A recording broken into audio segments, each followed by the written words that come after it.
ونعوذ بالله من شرور أنفسنا ومن سيئات أعمالنا من يهده الله فلا مضل له ومن يضلله فلا هادي له وأشهد أن لا إله إلا الله وحده لا شريك له وأشهد أن سيدنا وحبيبنا وشفيعنا وسندنا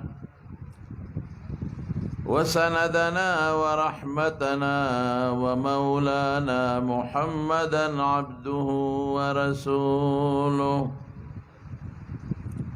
سيد الأنبياء والمرسلين وخاتم النبيين صلى الله تعالى عليه وعلى آله وأصحابه وأزواجه أمهات المؤمنين أما بعد فأعوذ بالله من الشيطان الرجيم بسم الله الرحمن الرحيم وإنه لتنزيل رب العالمين نزل به الروح الأمين على قلبك تكون من المنذرين بلسان عربي مبين وقال رسول الله صلى الله عليه وسلم تركت فيكم أمرين لن تضلوا ما تمسكتم بهما كتاب الله وسنتي صدق الله العظيم وصدق النبي الكريم درود شریف آئے اللهم صل وسلم على سيدنا ومولانا محمد وآله وصحبه أجمعين معزز علماء کرام او دغه مجلس محترم مسلمانان ورونو السلام علیکم ورحمت الله وبرکاتہ ستاسو په دې کلي کې نن د یو دینی مدرسې پرانستا او افتتاح کیږي محترم رور جناب حضرت مولانا علی احمد صاحب داغه مرګرو داغه دوستانو داغه متعلقینو په کوشش باندې او د دین په مینا دلته د مدرسې شروع کېږي الله پاک دې دغه مدرسه د دې کلي د دې ټولې علاقې دپاره د قرآن او د دین د رڼا ذریعه وګرځوي زما وروڼو دینی مدرسه د الله ډېر لوی رحمتي په یو کلي کې او په یو علاقه کې چې د الله د دین خدمت کېږي د الله د قرآن خدمت کېږي او یو ځای کې ګڼ شمېر ماشومان قرآن زده کوي حافظان جوړېږي او د قرآن تلاوت کېږي تاسو څه وایئ چې الله به په دې نه خوشحاله یو ځای کې ډمتوب کېږي الله خپي یو ځای کې ګاډا کېږي سرنا کېږي ډولکی والی کېږي دا الله خپه کوي دا الله قهر له دعوت ورکوي او چې یو ځای کې د قرآن تلاوت کېږي یو ځای کې د الله د دین خدمت کېږي دا د الله رحم له دعوت ورکوي دا ټول کلی به برکتي وي ټول علاقه به برکتي وي او ډېرو ماشومانو ته ډېرو هلکانو ته به الله قرآن یاد شي حافظان او ناظر اخوانان به جوړ شي نو ډېره د خوشحالۍ خبره ده چې نن ستاسو په دې کلي او علاقه کې د دین د مدرسې افتتاح کیږي. زمارونو د رسول الله صلی الله علیه وسلم د راتلو مقصد څه دی؟ عمده د حضور پاک د راتلو مقصد دی چې د الله دین خلقو ته ورسوي او قرآن خلقو ته ورسوي. وَإِنَّهُ لَتَنزِيلُ رَبِّ الْعَالَمِينَ. قرآن سره کوټی کتاب نه دی، د الله د طرف نه نازل شوی کتاب دی. او بیا راوړی چا دی نزل به الروح الامین، په ټولو فرشتو کې د لوی عظمت فرشتہ حضرت جبریل علیہ السلام راوړلی دی. علی قلبک، او د رسول الله مبارک زړه ته راغلی دی. لتکون من المنذرین. اوس مقصد د قرآن الله دلته ښیي، دې دپاره الله قرآن نازل کړی دی چې حضور پاک د قرآن په ذریعه په خلقو کې د الله عظمت لویی پیدا کی، او د قبر او د آخرت او د عذابونو نه خلق ویری، چې ویریږي دین ته به متوجه شي او قرآن ته به متوجه شي. بلسان عربی مبین، او عربی ژبه الله قرآن شریف نازل کړی دی. د حضور پاک د راتلو مقصد قرآن ښودل دی. د حضور پاک د راتلو مقصد د الله قرآن ښودل دی او حکمت ښودل دی. حکمت سنت خلقو ته وښیي، خپل مبارک طریقې خلقو ته وښیي، او قرآن خلقو ته وښیي. ترکت فیکم امرین. حضور پاک فرمائی دو سیزونه می تاسو ته پریښي دي. لن تدولوا ما تمسکتم بهما. تاسو چې سو پورې په دې دوو سیزونو خپلې منګولې لګولي او عمل مو کړي، نو تاسو ګمراهان به نشئ. کتاب الله و سنتی، یو د الله کتاب او حضور پاک وی بله زما طریقه. نو مدرسه خو درته جوړیږي زمارو، لیکن دی مدرسې نه به تاسو فایده اخلی. تاسو خپل بچی به دې مدرسه کې داخلوئ چې د دې بچو نه خدای حافظان او عالمان جوړ کړي. یو شیطانی وسوسه زمونږ د خلکو زړونو کې غورځېږي. هغه وسوسه دا ده یاره چې د بچو باندې مونږ علم وکړو، عالمان یې کو، یا په دې بچو مونږ قرآن زده کو، دا مونږ حافظان کو، نو دی به خوري څه. دا یو سوچ د خلکو زړه کې راځي. که دې بچی باندې زه انجینیرنګ وکړم، انجینیر یې کړم، ډاکټر یې کړم، افسر ته جوړ کړم، د سکول استاذ ته جوړ کړم، بله محکمه کې نوکر کړم، زمینداري پې وکړم، دکانداري او تجارت پې وکړم، خو د ډوډۍ به وي. خو که چېرته په دې بچي باندې زه د دین علم وکړم او حافظ یې جوړ کړم، نو ډوډۍ به د کم ځای نه وي. زمارونو ډوډۍ د چا لاس کې د لږ جواب راکې؟ داسې نه شوق سره جواب، نور شوق سره جواب، الله سره ده. ډوډۍ خو الله سره ده، روزي خو الله ورکوي. عزت الله سره دی، ذلت الله سره دی، بچی الله سره دی، د دنیا ژوند الله سره دی، مرګ د الله په لاس کې دی. ام من شیء الا عندنا خزائنه وما ننزله الا بقدر معلوم. الله وی د عرش خزانه ما سره دی، زه خو یو خاصه اندازه باندې نازلوم، نو روزي د الله سره ده. نو خدای کافر له ورکوي ډوډۍ، یهودي له ورکوي، عیسائی له ورکوي ډوډۍ، سپول او خنزیرانو له ورکوي رزق، په دریاب کې کبانو له، په دې صحرا کې د مارغانو له ورکوي. نو چې څوک د خدای قرآن ته کینې هغه له به نه ورکوي. دا ډېرې غلطې خبرې چې ډوډۍ به د کم ځای نه وي. زموږ د حضرت امام ابو حنیفه رحمت الله علیه یو شاگرد امام ابو یوسف، خپل نوم یعقوب و یعقوب. نو مور چې تا رنګ سازی له لېږه چې بچې ته رنګ سازي زده کا، هنر زده کا. مور یې کونډه وه او یو هوټل کې هم نوکر کړی و. نو هوټل کې به یې خلکو ته ډوډۍ موډۍ کېښوده، چې د هوټل چل به هم زده کې. دې زمانه کې هوټل کې خلک چای پخوي، ډوډۍ. هغه زمانه کې هوټل کې روټۍ به وه او پی به و. د چایو دا رواج نو، پی به یې خلکو له ورکول، شملې به یې ورکولې، لسی به یې ورکوله، پیره به یې غوړي دا او ډوډۍ به پخوله. نو هوټل کې به هم غریب که لګیا او خدمت به کاو او رنګ سازي م زده کوله چې مور مو هنر زده کړي ماله له 100 روپۍ پیدا کړي. یو ځل په لاره تېرېده داسې یو مجلس و لکه زموږ ستاسو مجلس چې خلک ناست دي ښه ګڼ تعداد سره. دې سوچ کوي چې دا خلک سله ناست دی نو دې ما مجلس ته وردن نه شو. چې مجلس ته ننوت اوس مولیان او طالبان دي حضرت امام ابو حنیفه رحمت الله علیه په میانس کې ناست دی او شاګردان ترې تو دي. هلکه دا څه کوي؟ دی خو د جومات کې ناست دي دقسې یو کس لګیا دی بل لګیا دی بل لګیا دی.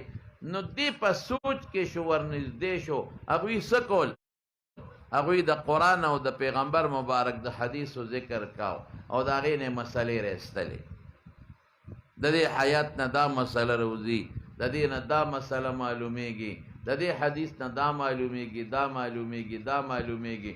بس دلې خوند ورکړه دا زه څه کوم؟ زه رنګ سازی زده کوم، په نورونو لګیم، رنګونه به کوم او دا هوټل کې زه نوکري کوم. نو خلکو ته ډوډۍ به एकदम ټیک ته یو حلاله مزدوري ده که یو سړی یې کوي بغیر دې نه هم نظام نه چلیږي. لیکن دله دې خوند ورکړه چې دا خو ټول د قرآن ذکر دی او د پیغمبر مبارک د احادیث او د سنتو ذکر دی. دا زه څه کوم؟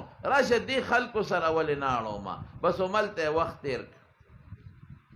سار له بیا راغی خیلی خوند ورکړه د قرآن او سنت خبرې خلکو له خوند ورکوي.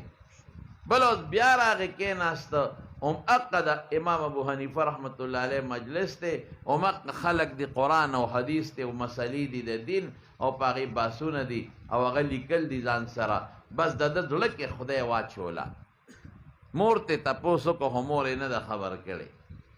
ماښام ماسخوتن ته یو ځل مور تپوس وکړو چې بچې ته روزانه ځې او ماښام راځې هغه استاد جي پیسې نه درکوي، رنګساز استاد، هوټل استاد، ته خو نن درېیمه څلورمه ورځ ده چې خالي جیب راځې. اوس دی خاموش دی. که زه وایم چې نه راکوي نو وایي به چې ولې؟ که وایم چې ما خو لار بدله کړې ده زه خو 3-4 ورځې نیم تللی مولا صاحب سره ناست یم نو مور به مې خفه شي. نو چپ چاپ دی خو مور یې شکي شوه. اوس سار چې دی را روان شو نو مور هم ورپسې برقه را په سر کړه چې دا بچې ګورمه واقعي هسې نه چې چېته بل خوا چېته لوپری پسې نه شوی بل طرف ته نی تللی. مور یې هوښیاره وه چې را روانه شو ورپسې مور برقه په سر پټه غوندې. نو دې نیغ د امام ابو حنیفه رحمت الله علیه مدرسې ته رادننه شو.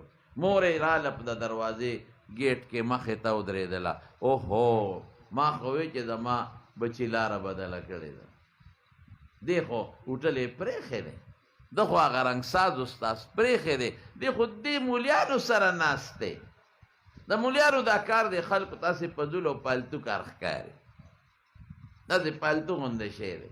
دا مولیان صاحبان هسې د دې ورته داسې د معاشرې جز وایي چې دا بېکاره غوندې جز دی، هېڅ شی نه دی.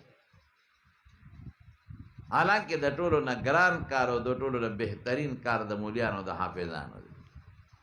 نن چې دا څومره معاشره کې خلک مسلمانان دي، قسم په خدای د علماو د مدرسو برکت دی. دا عقیده به درته څوک ښایي، دا عمل به درته څوک ښایي، مونځ درته څوک ښایي، روژه درته څوک ښایي، حج درته څوک ښایي، حلال او حرام درته څوک ښایي. علما که په دې میدان کې نه وي قسم په خدای چې نن به د خلک ټول بربنډو. ورشه وګورئ څومره لوی سازش د پردې او د دین خلاف روان دی. څوک یې مقابله کوي؟ عالمان مقابله کوي. خلکو کې بیداری عالمان پیدا کوي. کله کله هم دقه سوچ دی چې بالکل پرتوګونه لرې کې او په نیکرو کې د ښځې ګرځي او پتلون کې دی ګرځي او کمیس په ځای باندې دی بنې نه چای او لوپټې ته پکې څه ضرورت دی او بورقې ته پکې څه ضرورت دی، پردې ته ساجت دی. نن دا یو سوچ په خلکو کې اچولی کېږي، پردې ته ساجت دی. د مسلمان که ته کافر یې، نن په سوشل میډیا هم په دې ډیبیټ او بحثونه کېږي چې دا ښځې خو وایي چې پردې ته حاجت نشته، هلته عالم راغوښتي او سوشل میډیا کې یو کس راغوښتي، ته په دې څه وې؟ زه افسوس کوم په دغه میډیا والا او زه افسوس کوم په دغه خلکو چې د الله د قرآن خبره متنازع کوي. ضرورت سره په دې باسونو ته نن به سبا به بل راوالی وی به چې دا پلان کې خو چې دا مونځ خو پکې نشته دې متعلق تمہارا کیا خیال ہے. بل اوس وایي چې دا پلان کې خو زکات نه مني، یہ تو زکات سے انکار کرتا ہے، اس کے متعلق تمہارا کیا خیال ہے. بیا به وایي چې دا پلان کې خو حج نه مني، دې متعلق ستاسو خیال دی. اوس هم ونه لیدل یو لویه انکر پرسن هغه وایي د قربانۍ ته پکې څه ضرورت دی، دا پیسې غریبو له ولې نه ورکوي. ته پوهېږي که پیغمبر پوهېږي؟ سبا خو به دا سوالونه هم کوي. بیا به جومات ته څه ضرورت چې دا پیسې دونه په 1 کروڑ په جومات لګې، کور مونځ کوه دا پیسې غریبو له ولې نه ورکوي. بل اوس به حج له څه له ځې دا پیسې غریبو له ورکه، عمرې له څه له ځې دا پیسې غریبو له ورکه. دا نه وی چې د زوی په واده دا 10 لکه روپۍ لګې دا پیسې غریبو له ولې نه ورکوي. دا نه وی چې د لور په واده په جهیز باندې 6 لکه روپۍ لګې دا پیسې غریبو له ولې نه ورکوي. دا نه وی چې ته خو د 100,000 کور کې مسیدې شي نو ځان له په 1 کروڑ بنګله جوړی، دا ولې جوړی دا پیسې غریبو له ولې نه ورکوي. دا نه وی چې ته خو د 3 لکو موټر کې هم ګرځېدی شي، دا د 1 کروڑ روپو ګاډي کې چې ګرځې دا ولې ګرځې دا پیسې غریبو له ورکوه. د غریب غم دی نو دې خو هم سوچ ولا وکړه. دا نه وی چې ته 100 کارخانې جوړی، ولې جوړی دا غریبو له ورکه کړه. دا جیدادونه چیلې او په اسلام آباد کې بنگلې ځان له اخلي دا غریبو له ولې نه ورکوي. دین پسې د دین دشمنان نښتي دي. رښتیا ووایه د دې دفاع به څوک کوي په دې زمانه کې؟ مسلمان ته به دا چل څوک ښایي؟ علما به ښایي.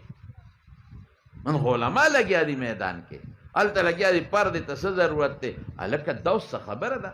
مسلمان ملک کې دا تپوس کول. اللہ قرآن شریف کی پیغمبر مبارک تا فرمائی یا ایوہ النبی قل لأزواجک و بناتک و نساء المؤمنین یدنین علیہن من جلابیبہن. پلو بیبیانو تو لونو تو مسلمانانو خدو تو وایا چې پزان پړونی او برقی راخکته. بس د پیغمبر وینا ده. دی باندې د ډیبیټ او پدی باندې د بحثونو او پدی د سوشل میډیا د انکرانو ناستا نور دین لتاوان ورکي. نن د خبره ده چې د خدای د کتاب بیان او د پیغمبر د حدیث ته پیغمبر مسلمان که ته غیر مسلم که مسلمان خو بس دغه کتاب بیان ده او که ته غیر مسلم نو بیا به سره باسو دم توپ بربند ګډېدل او سر ترکول او جنکه لکان. او قرآن و ایمان دی، پیغمبر و ایمان دی، ته څنګه مسلمان یې؟ نو بعض خلک وي داسې د دین دشمنان. دا مونږ ته حلال حرام چا خولی دي؟ زمارونو خزه حرامه ده، حلاله ده، د تره لور حلاله ده او د خور سره نکاح حرامه ده، مور سره حرامه ده، لور سره حرامه ده او د ترور لور سره کولی شي، ماما لور سره کولی شي. علما نوې قسم په خدای دا شی به عام و نن سبا. ما کور کې خور د ما ښکلې ده خوښه ده بل له ولې ورکوم خپله ورسره ولې نکاح نه کوم؟ زما لور ده بس زما خوښه ده بل چا له ولې ورکوم؟ دا سوچ تعالی علماو پیدا کړی. یو بادشاه د هغه یو وزیر و د عالمانو خلاف و. بادشاه په خپله نیک سړی و، ښه سړی و، د عالمانو همدرد و. نو دی بادشاه دی وزیر ته ډېر پوهې که سمجاوه یې پېیه وی چې ته مهرباني وکړه او علما خو زمونږ خیرخوا دي، مونږ ته د پیغمبر مبارک لاره ښیي، مونږ ته عقیده ښیي، مونږ ته عمل ښیي، مونږ ته اخلاق ښیي او مونږ ته دین ښیي. لیکن وزیر صاحب نه پوهېده. نو بادشاه هوښیار و، یو رګدل یو لاره جوړومه، یو چیلی ولا ورکړه. وزیر صاحب دا چیلی واخله، دا ګوره ډېر ښه نسل دی قیمتي، دا زما تحفه شوه تا سره، خو یو کار به کې اسې نه په نوکرانو ده ونه ساتې، دا به خپل کور کې ستا ښځه بچلور به دې خدمت کوي. وزیر صاحب د بادشاه حکم و، ماشاءالله بادشاه سلامت تا تحفه راکړه، زما ښځه به خدمت کې لور به کوي، ستا تحفه به زه سنبالوم. کور ته یې بوتله. کله کله به تې بادشاه تپوس که وزیر صاحب چیلی څنګه ده؟ یاره بادشاه سلامت ډېره زبردسته چیلی ده او خو ډېر ښه نسل دی، پیم ډېر کوي او بچي دړادړ راوړي. بله بچی راوړل. ګورې بادشاه سلامت ګورې ستا حکم دی د اجره کې او پټو کې نه ساتمه، کور کې دننه ولګیا زما نوکران راوړي او زما ښځه او زما لوڼه او زما خویندې خدمت کوي، ډېره ښه ده. کلونه تېرېږي بادشاه به ترې روزانه تپوس کو، چیلونه یو کرمه جوړه شوه. یو ځل تې بادشاه تپوس وکړو وزیر صاحب چیلې دې څنګه شوې؟ و یاره جي ډېر ښه نسل دی. بلا بچي راوړل، لوی رمته جوړه شوه. او بادشاہ سلام ستا حکم دی، ګورې کور کې دننه زما ښځه، ما ول خپل کور کې یو ځای جوړ کړی دی، زما ښځه او زما لوڼه دننه خدمت کوي، ګورې ځکه ستا تحفه ده او ستا اډر دی، بار ته نه پرېږدم. بلا پی کوي، بلا بچي راوړل. ښه شی دی که نه؟ ډېر زبردست. یاره بادشاہ سلامت چیلی ډېر ښه شی دی، خو یو نقصان پکې دی نه. وزیر صاحب څه نقصان دی؟ نقصان پکې دا دی چې هغه نران نه خور پیژنې نه مور پیژنې. هلکه تاسو خو هم د بانډو خلک یې زما په دې پښتو خو پوهېږئ که نه خور پیژنې نه مور پیژنې. په خور هم ورخېږي او په مور هم ورخېږي. دا لوی مصیبت دی. او بل دا دی چې دا خپله تقاضا د خلکو مخکې پوره کوي. خلکو مخکې هلته مې خور ده، هلته مې لور ده، هلته مې ښځه ده، او د هغې په مخکې دا خپله تقاضا او دا خپلې قصې پسې کوي. شرم غوندې دی بادشاه سلامت. ډېر ښه شی دی، خو چې دا کار پکې نه وي. ها یاره بادشاه سلامت چې دې چیلو کې دا عادت ولې دی؟ بادشاه ته موقع میلاو شو. دا عادت په دې کې ولې دی؟ وی وزیر صاحب دا په دوی کې مولا نشته، دوی کې مولا نشته. بس وزیر صاحب پوه شو چې واقعي دا موږ چې خور او لور او مور پیژنو دا خو د مولا برکت دی. ولې دا د قرآن خبرې دی، په قرآن خو مولا پوهېږي، ما پې پوهېږي.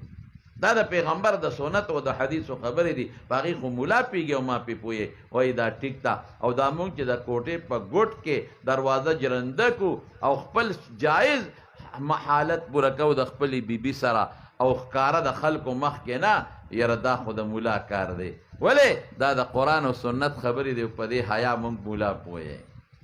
رښتیا وایه که مدرسې او عالمان نه وې، موږ به د خور او د لور منځ کې تمیز نه وې کړی. ورشئ یورپ وګورئ، زموږ خویندې به بربنډې ګرځېدې. ورشئ یورپ وګورئ څنګه چې په یورپ کې جینکۍ او هلکان بوای فرینډ او ګرل فرینډ، هلکان جینکۍ کولا وګرځي، دقسې به زموږ خور زموږ په مخ کې بوای فرینډ سره وته، او زموږ لوڼه به د خلکو مخ کې وتلې، او موږ به انکار نه شو کولی. ولې دی دوست دی دا چې زموږ کومه حیا ده او کوم عزت دی، او دا صادر زموږ په زنانو پروت دی.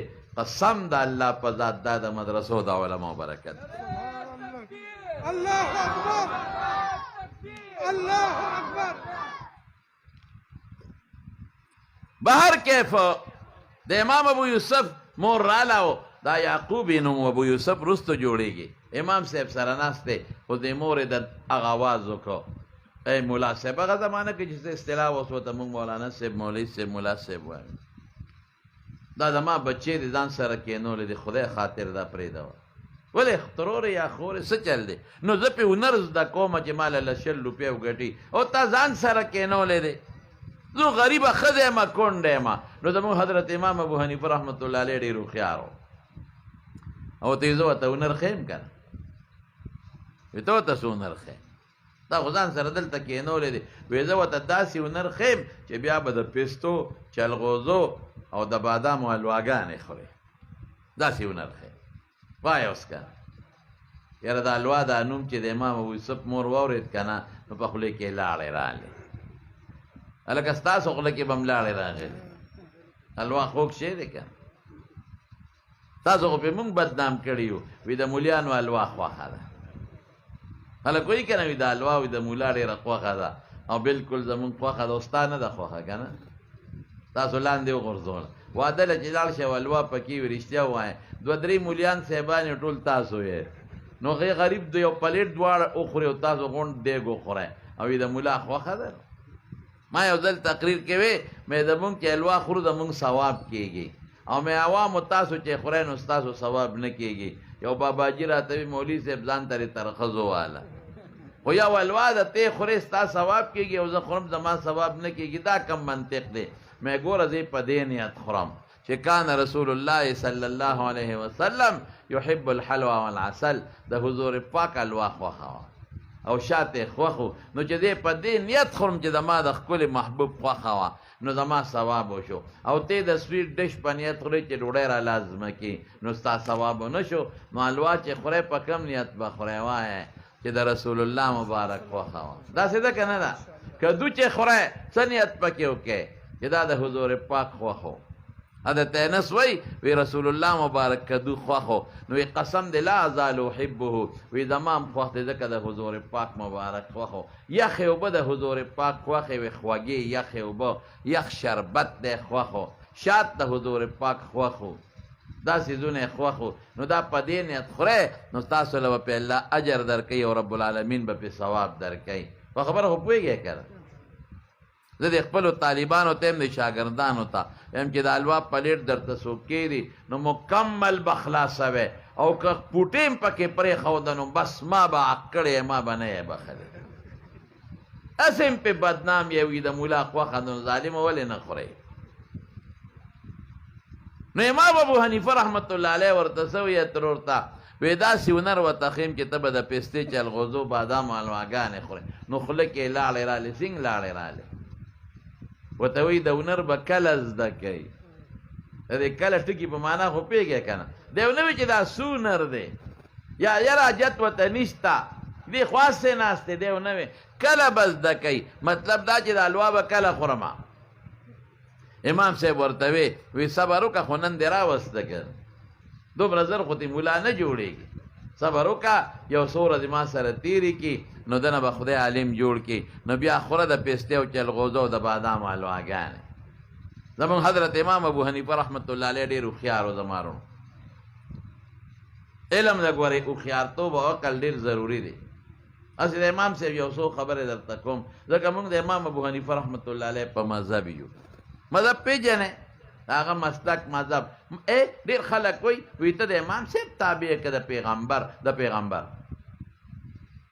د امام صاحب پکې څه ته وایي ده ما ته د پیغمبر لار اسانه کړې ده پیغمبر مبارک حدیث دی د هغې نه مسلې در راویستې دي ما ته یې لار اسانه کړې ده نور خو د الله او د رسول تابع یم اطیع الله و اطیع الرسول د خدای تابعداري کوي او د خدای د پیغمبر تابعداري کوي نو امام ځان نه دین نه دی جوړ کړی نه قرآن او سنت د ځانه جوړ کړی دي او نه د دین مسلې د ځانه جوړې کړي دي د قرآن نه د یو آیت نه په شلګونو مسلې رسېدي دي مونږ ته لارې مونږ ته اسانه کړې ده مونږ ته دین اسان کړی د مسلو په شکل کې نو حضرت امام ابو حنیفه رحمت الله علیه هوښیارتوب څونه هوښیار و که ما غوندې ملا وې نو مور ته به وله غوسه شوې وه چې خیراتي سبق ورته ښیم او نخرې کې بوزه بچی دی لیکن امام صاحب هوښیار و د هغه مطلب څو چې دا خو هوښیار او قابل دی د نه به خدای عالم جوړی نو مور ته یې وله وی الوا به خورئ ګوره داسې هنر ښیم دی ورته ونه وي چې علم ورته ښیمه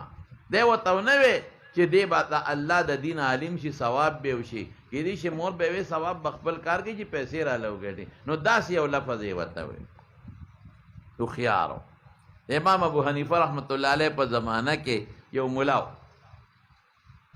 دا ملا صاحب د ښځې سره د شپې په باس شوی و ښځې ورته وي تا سره به نن نه پس زه خبرې نه کوم نو خاوند له خامخا قار ورځي وی ته خبرې به ما سره نه کوې او وی که تر سبا خطو پورې د ما سره خبرې ونه کړې نو ترې په دریو طلاقو طلاق دی د دې طلاقو نه دا ښځه غریبه یریږي کوتک نه نه یریږي او دې نه یریږي او دا ګورې د ما وروڼو په دې ځان پوه کوي دا مونږ ډېر سخت جرم کوو مونږ په دې ښځو ډېر زیاتي کوو په معمولي خبرو طلاق او طلاق او طلاق او بیا ستومانه دوست سره به روانه شي وی که تا سره ما نور شریک کار وکړو نو په ما به ښځه په دریو کاڼو طلاق کړي بیا وروستو راشي یاره دا خو ما د غوسې نه وې او زه خو مجبور یم د هغه سره کاروبار کې څه به کوم نو خوار شي ولې دا خبره کول ښځې ته به غوسه شي که پلار کره لاړې په ما به طلاق یې که رور سره دې خبرې وکړه په دې دروازه دې پلار رور پرېښود په ما به په دریو طلاقو طلاق یې خدای دې تباه که ظالمه خولې نه متخیري خېږي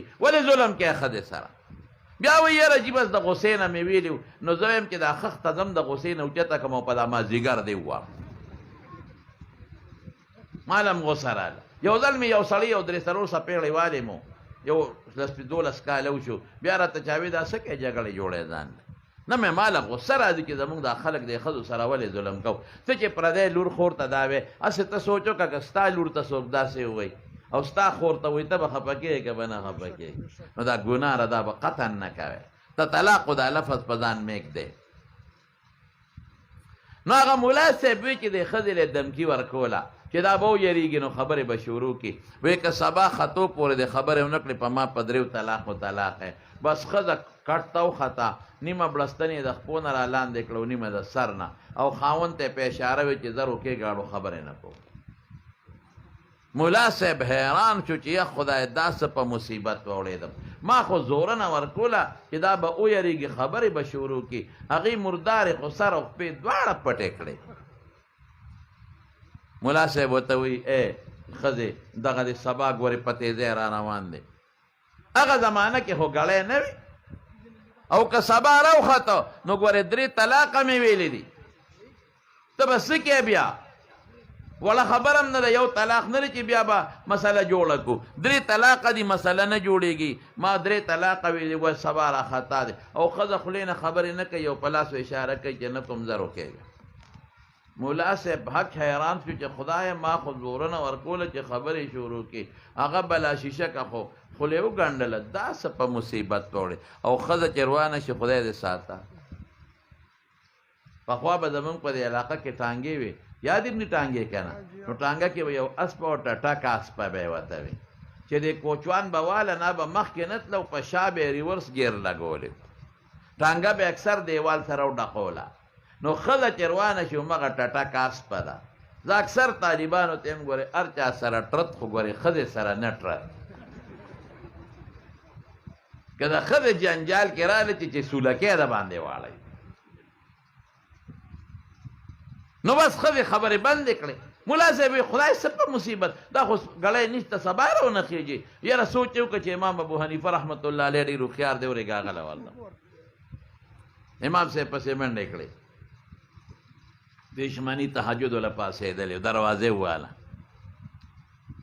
امام صاحب نعمان یې نوم اله راشه په جنجال اورېدلې څه مسله ده ښځې خبرې نه کولې چې نه کوم ما وې که سبا خطو پورې د خبرې ونه کړې په مات په 3 طلاق و طلاق یې اوس هغه مرداره خبرې نه کوي امام صاحب مړه دا خو یو منټ خبره ده هېڅ نشته خدای به خیر کړي څنګه به خیر کړي سبا را روان دی وایي ځکه دې ښځې سره کښېنه خبرې کوه زه درځم مسله به حل شي دی راغې بیا ښځې سره کښېناسته او دا مینت زاري شروع کړه چې ګیر شي سړی خو بیا داسې کوي که نه یا ښځې د خدای خاطر وکړه ګورې دا بچی به څه کوي دا زه به څه کوم ته به څه کوې او ګورې ته په جذباتو کې ګورې خبرې وکړه بیا به خپې هغه هم حقه لاس خوځوي چې نه کوم ځه روکېږه اوس به څه کوي امام صاحب پسې غروان امام صاحب د خدای خاطر وکړه راشه توتي شومه ګورې ښځه والوته خارو والوته د خدای خاطر وکړه راشه قصاصه امام صاحب ګوره هوښیارتوب ته ګوره مسله خو هغه ته معلومه که سبا ختلې وي ښځه طلاقېده او که نه مخکې خبرې کړې وې نو بیا نه طلاقېده امام صاحب راغی د جومات ګوټ کې ودرېده سبا لانه دې ختلې او بانګ یې شروع کړه الله اکبر الله اکبر الله اکبر الله اکبر نو بانګ خو هله خلک وي چې سبا راوخېږي نو ښځې وایي چې بانګ یې وایي هغه دې سبا راوخته نو د بړستنې نه یې مخ کاره که حقه دې سړیه سبا راوخته او تا نه خدای خلاصه کړمه امام صاحب آواز ورکړ وی سبا نه دې ختلې مخکې دې خبرې وکړې بانګ مې راته مخکې ووایي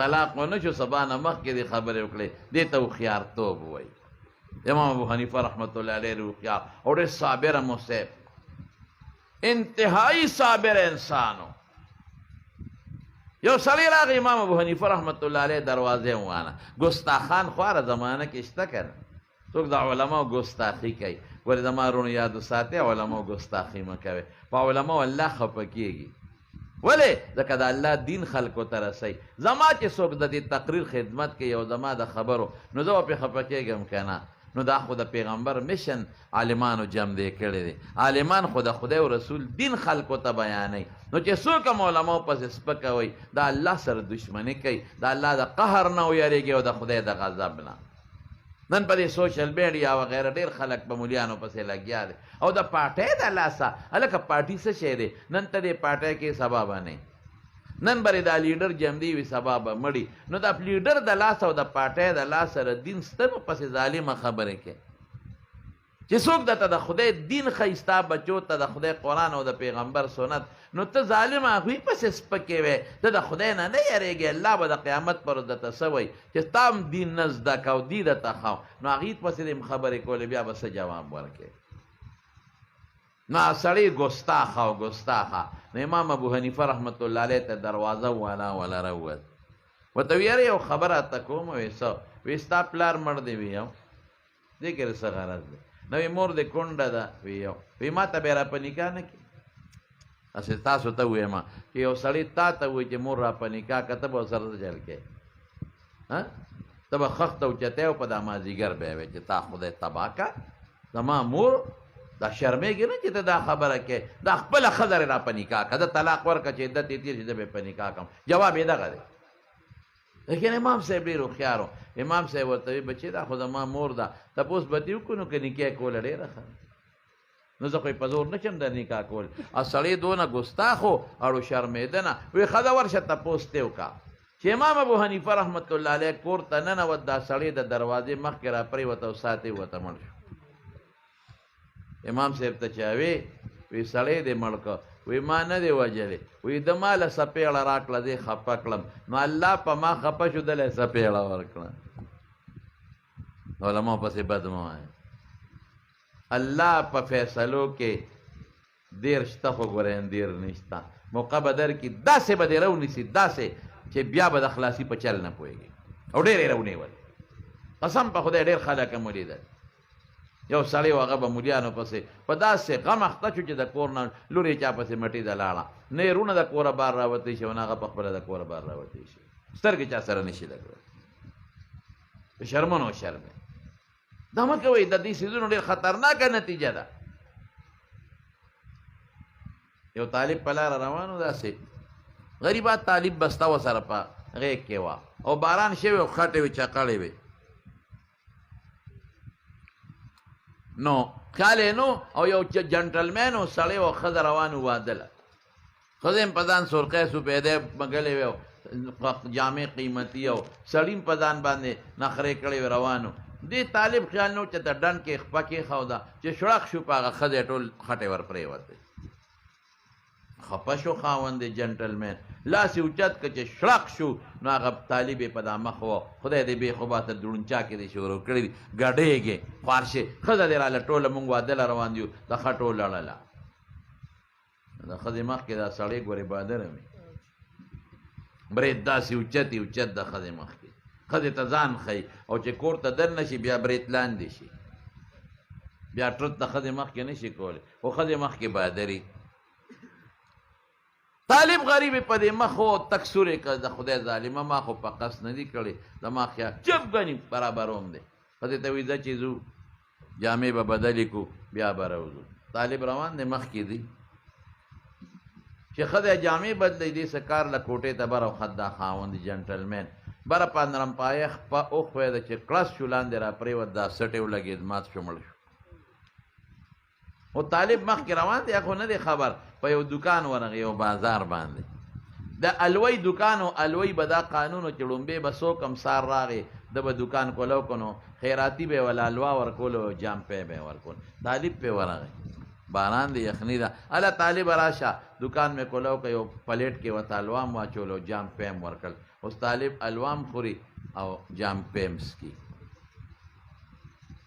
چې جامپی هم څکي دی کې په خړت خړت په خندا شو.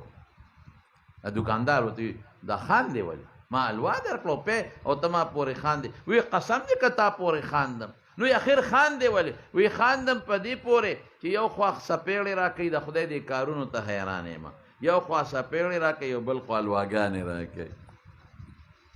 دی کې هغه ښځه سړی چې مړ شو، هغه ښځه خلکو ته وی بس خاوند مې هغه یو طالب په څپېړه والی دی مړ شو، ورشه خدای ته وګورئ نور غرق نه شو. دی به سنبالو خوا رضا کې چې خلک راغلل اوس دې ښه مزېدار الوا ته ناست دی، الوا نه ټق وباسي او ګوټو پسې رپی وکایي، خوشحاله دی. هغې وی سړی دی مړ کا جنټلمین. وی ما کله وجلی دی؟ وی نه تا ورته خیره وکړه نو اندرم پایې نه پرېوت مړ شو. وی ما خیره نه ده کړې، هغه ما له څپېړه راکړه نو زه خو د دین طالب الله په ما خفه شو نو هغه له څپېړه ورکړه. عالمانو قدر به کوئ ښه. بیزتی بنا کوي سپکه بنا وایه عالمانو پس بد بنا وایه د عالم او غلطي خو کېږي ما نه به بالکل کېږي ستانه به هم کېږي نو د قرآن د مخه او د پیغمبر د حدیثو د مخه به هغه برداشت کوو چې دې ما ته د حضور پاک حدیث او سنت ښیي ما د خدای او د رسول په لار ور برابروي او قرآن راته ښیي دا بړه کې سوچ کوئ نو الله به د سره ښه کوي بهر کیف امام ابو حنیفه رحمت الله علیه هغه د ابو یوسف مور ته وایي د یعقوب وی داسې هنر ورته ښیم چې بیا به د پستې چلغوزو بادام او الواګانې خوري نو خدای پاک د هغه یعقوب نه ډېر لوی سړی جوړ کړه امام ابو یوسف د هارون الرشید قاضی القضات ته خدای جوړ کړه چیف جسټس مشر قاضي دا ته خدای جوړ کړه څومره لویه مرتبه الله ورکړه هم د دین خدمت کې هم قاضي دی یو ځل هارون الرشید د چالوا پخ کړې وه څوک فالوده یادوي څوک حلوا او پکې دا پستې او بادام او د غوزانو چکې مکې اچولې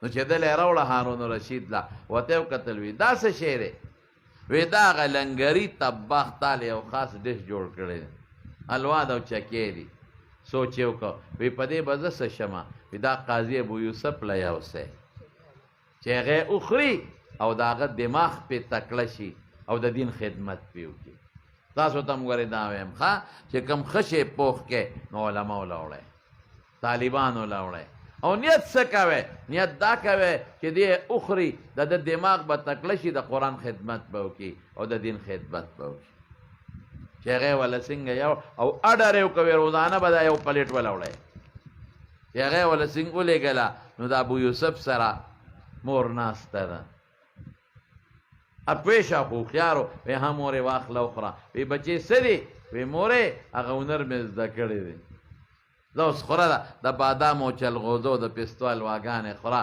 بادشاه اډر کړی دی روزانه به درته راځي نو د ابو یوسف مور وجړل وی یا الله ستا د استاد د امام ابو حنیفه په قبر انوار نازل کې داسې هنر یې درته وښو چې بادشاه سره څنګ په څنګ ناست دی او ستا د برکته زمونږ هم مزي دي او که ما واله هنر دې زده وي هوټل کې به لګیا وي کار به دې کو یا به دې لاس او خپې د رنګونو نه ډک د علم په برکت به دې دنیا هم ښي او اخر به دې هم ښي اخر خو ډېر به ښي الله قرآن شریف کې فرمایي یرفع الله الذین آمنوا منکم والذین اوتوا العلم درجات مسلمان له په کافر او علماو له په غیر علماو خدای لوی مرتبې مقرر کړي او یو حدیث کې راځي وی د عالم او د غیر عالم په منځ کې په جنت کې 100 درجې فرق دی څونه 100 او د یوې درجې او د بلې په منځ کې دومره فاصله ده لکه د اسمان او د ځمکې په منځ کې چې ده جنت هم دی اخرت هم ښه دی او دنیا هم ښه ده او ډوډۍ به خدای ښه ورکوي موږ له خو خدای ښه ډوډۍ راکړه قسم دی موږ د خېټې د لاسه نه جوړه یو موږ له خدای څونه ښه روزي راکړه کم ځای ته ځو چرګ دی او چرګ دی او چرګ دی او غوښې دي مونږ خلکو ته وایي لکه سبزي پخه کې وایي تره دومره لرې ځای نه رالي مونږ به دله سبزي پخو چرګانو بیخ منګه وویسته تاسو ټول عمر لاوڼ وخوړه او خوینده کچالانه مو خوړل کچالو خوړل خو هم ګرانې که دوه کسه پلیټ کې ناست و یو پې زور کو چې کړپ شو د بل خولې ته یې ودانګل ویې لکه ستړی ما که او تېر تا که لاوڼ او خوینده کچالان دا مو خوړل او چرګان د نه ټول منګه ووال او چې موږ یو ځای ته ځو بیا یوازې زموږ خوراک نه بیا 15 چرګان پخېږي تاسو هم زموږ د برکته وخورئ زه به یو څو کاله مخکې یو علاقه کې یو جومات کې بیان ونو هغه لار کې د چرګانو دوکانونه چې زه بره لاړم نو ما دا خبره کوله چې طالب له خدای روزي مې اوس هم چې په دې لار راتلمه چرګانو چې ما ته کتلي نو یو بل ته به یې ویلي چې هغه دی بیا راغی خو چې دا مولا راشي مونږ حلالېږو ډوډۍ شکر دی علماو له خدای ښه ورکړه جامه والا خدای ښه ورکړه پټکې خدای ورکړی دی سپلی پیزار خدای ورکړی دی عزت خدای ورکړی دی په مصله مخکې ستا نه ولاړي چې تر سوا نی ټیټ شوی د چا پلار خو دې ټیټ شي د وخت بادشاه به هم نه ټیټېږي تر څو چې ما الله اکبر نه ویلې او تر څو چې ما سمع الله لمن حمده نه ویلې قسم دې که ستا صدر او وزیر اعظم هم د ځای نه وړقې او سر اوچت دي د عزت ته که وی خلک ملیانو پسې خبرې کوي ما ته یو سړی وی ما وی خلک د په ښځو خبره باچا پسې هم خبرې کوي دی که نه ځان له خلستړی کوي زمونږ څه نشي کولی نو دنیا هم ښه ده او دین هم ښه ده او چې کم بچی ده نه جاهل پاتې شو نو تم تبه خدای به درنه تپوس کوي چې بچی ده نه ولې جاهل پاتې شو او چې کم بچی ده نه حافظ او عالم پاتې شو قسم په خدای د دین دی وګټه آخر دی وګټه دام دله کافي ده الله پاک سره چې مخامخ شي باس الله ما هېڅ عمل نه دی کړی خو چې راتلم بچی حافظ پرېښی دی بچی عالم پرېښی دی په دې به دې الله بخي نو مولانا علي احمد صاحب خو دته د مدرسې د ملګري دوستانو خامخا تاسو به تعاون کوئ کړي به مې هغه درته ښکلې د مدرسې انتظام وکړه کې خدای واچول اوس به دا مدرسه تاسو آبادوئ ښه آبادوئ به انشاءالله په څه به آبادوئ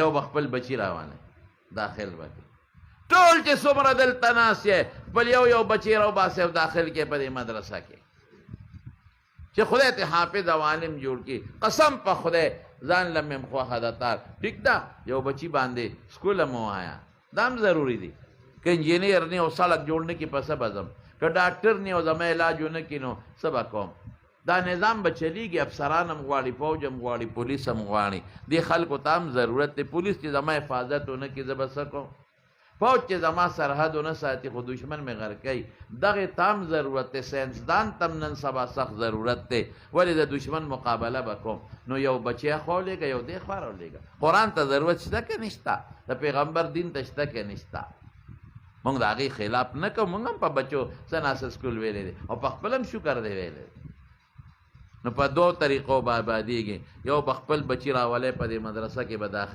داخلوی به انشاءالله که ټول ووایه انشاءالله شوق سره ووایه انشاءالله او دویم به څه کوئ دویم به دې مدرسې سره مالی تعاون هم کوئ دا به جوړول غواړي دې غریب خو به درسونه کوي دې خو یې نه شي جوړولی نو تاسو به سره تعاون کوئ چې جوړه شي او چې دې کې م 1 روپۍ ولګوله قسم په خدای قسم درته خورم الله غیرتي دی د الله د دین دپاره ورکوه الله به بدل په دنیا کې هم درکوي او په آخرت کې به هم درکوي خدای د چا بدل په ځان نه پرېږدي انسان چې غیرتي وي پردې بدل نه پرېږدي نو الله به څه پرېږدي عالمانو سره مینه به هم کوئ او طالبانو سره مینه به هم کوئ محبت به ساتئ د عالمانو او طالبانو سره کوئ به انشاءالله که نه او بل د دې مدرسې سره به د زړه د اخلاص نه امداد کوئ تاسو خو د میرو د بانډو خلک یې مړه خو چې یو سوپیدار هم خرڅ کړو هم د مدرسې کار پرې کېږي انشاءالله یو دوونه هم خرڅ کړې نو هم د مدرسې کار پرې کېږي نو د سره به تعاون کوئ دا د سره نه دی د الله دین سره دی ان تنصر الله ینصرکم څوک چې د الله دین سره مدد کوي الله به هغه سره مدد کوي نو انشاءالله ډېر ښکلی ځای دی د مدرسې دپاره ځکه په علاقو کې او په شهري علاقو کې سړکونو په غاړه خو ډېرې مدرسې دي دلته د مدرسې ضرورت دی چې دا ماشومان لرې نه شي تللی دلته به راشي قرآن به زده کړي او دین به زده کړي او شریعت به زده کړي او د مولانا صاحب او د هغه شکر ادا کړي چې خدای پاک د هغه په زړه کې د مدرسې مینه واچوله تاسو هم په ډېر ګڼ تعداد کې راغلې او دلته هم ناسته وکړه لویه اجتماع جوړه کړه الحمدلله دې نه معلومېږي چې ستاسو د دین سره ډېره مینه ده او د قرآن سره هم ډېره مینه ده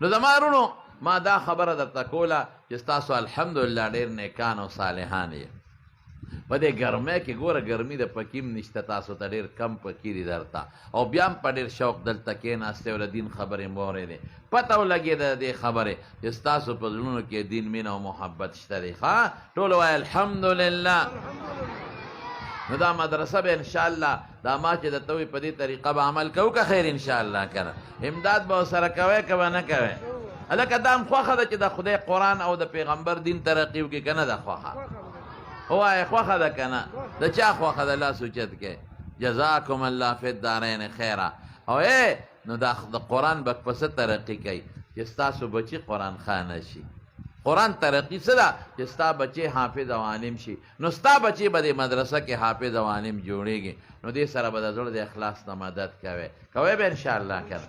نو تاسو اوس په دې موقع باندې مولانا صاحب وایي که دا خلک مونږ سره مدد وکړي نو ښه وای. نو انتظامیه والا ملګري موجود دي، هغوی به څادرونه وګرځئ او د خپل زړه د اخلاص نه چې څومره د چا وس کېږي تعاون ورسره وکړئ. کوم دی هلکه انتظامیه والا ملګري شته دی؟ او څادرونه وګرځوئ، د ټولو به ثواب وشي. هلکه ګورې په 10 روپۍ پکې وروانه چوي، 10 باندې خو نن سبا د نسوارو غونډس کې هم نه کېږي. ښه ډېرې تا پیسې د زړه د اخلاص نه بدل یې په الله پرېږدی، انشاءالله د هغې بدل خدای پاک درکوي په دنیا کې مو په آخرت کې انشاءالله العزیز. چا بیا چې څومره ملګري د خپل وس مناسب پکې تعاون وکړي، ښه د خپل وس مناسب ټول ملګري تعاون وکړي. الله دې ستاسو مدد وکړي، الله دې دې مدرسې له ترقي ورکړي، دلته دې خدای پاک ښایسته مدرسه جوړه کړي او ستاسو دا